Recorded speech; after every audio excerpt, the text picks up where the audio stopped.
Hi hello నమస్తే welcome to our channel. నేను మీ anchor పప్పు. ఈ రోజు మనతో ప్రముఖ dermatologist and hair surgeon doctor J Rajeshwari గారు మనతో ఉన్నారు.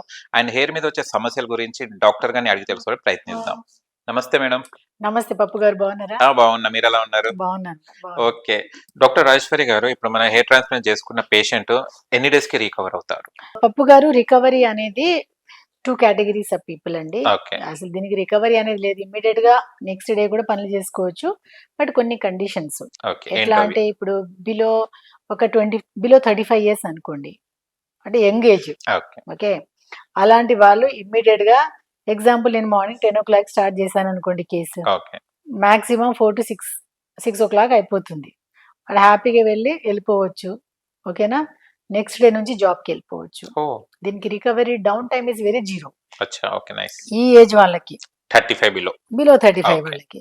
ఇంకో కేటగిరీలో కొంతమంది కేటగిరీస్ మనం చేసుకుంటే 45+ వాళ్ళు, ఏమైనా డయాబెటిక్ ఉన్నవాళ్ళు, బీపీ ఉన్నవాళ్ళు, స్మోకింగ్ బాగా చేసుకునేవాళ్ళు, ఆల్కహాలిక్ బాగా ఉన్నవాళ్ళు, గ్రీన్ టీ ఎక్కువ తాగేవాళ్ళు, ఓ, కాఫీ ఎక్కువగా తాగేవాళ్ళు, ఇట్లాంటి కేటగిరీస్. కొందరికి నిద్ర టాబ్లెట్స్ లాంగ్ టర్మ్ వాడుకునేవాళ్ళు. చాలా వరకు. ఓకే, ఈ పెయిన్ కిల్లర్స్ కూడా ఎక్కువ వాడుతుంటారు పాపం. కొన్ని కండిషన్స్ లో వాడక తప్పదు, రుమటాయిడ్ ఆర్థరైటిస్ వాటిలో. అవును. ఆ పెయిన్ కిల్లర్స్ ఎక్కువ లాంగ్ టర్మ్ వాడుతున్న వాళ్ళలో రికవరీ అంటే వాళ్ళు పనులు చేసుకోవచ్చు. కాకపోతే ఈ కేటగిరీస్ పీపుల్ కి కొంచెం స్వెల్లింగ్ వచ్చే ఛాన్స్ ఉంటుంది. ఓ, ఇప్పుడు వెళ్ళిన నెక్స్ట్ డే కాకుండా ఓకే. 3rd డే నుంచి స్వెల్లింగ్ వచ్చే ఛాన్సెస్ ఉంటుంది. ఎందుకు ఈ కేటగిరీ వాళ్ళకి స్వెల్లింగ్ అంటే, వాళ్ళకి అనెస్థీషియా ఎక్కువ ఇవ్వాలి, అచ్చా. ఇంజెక్షన్స్. వాళ్ళకి ఏంటంటే పెయిన్ పర్సెప్షన్ ఎక్కువ ఉంటుంది. ఓ, ఇప్పుడు ఈ కొంతమంది 35 ఇయర్స్ లోపు అవును. అన్నా కదా, వాళ్ళకి కొంచెం అనెస్థీషియా ఎక్కిపోతుంది. ఈ కేటగిరీ వాళ్ళకి డోస్ ఎక్కువ ఇవ్వాలి. సో ఈ అనెస్థీషియా డోసు, ఇంకోటి బ్లీడింగ్ అయ్యే ఛాన్సెస్ ఉంటాయి, చిన్న చిన్న ఊజింగ్ పాయింట్. అవును. సో ఆ బ్లీడింగ్ కూడా అరెస్ట్ చేయడానికి ఇంజెక్షన్స్, మెడిసిన్ కొంచెం ఎక్కువ ఇవ్వాలి. ఓకే. ఓకేనా?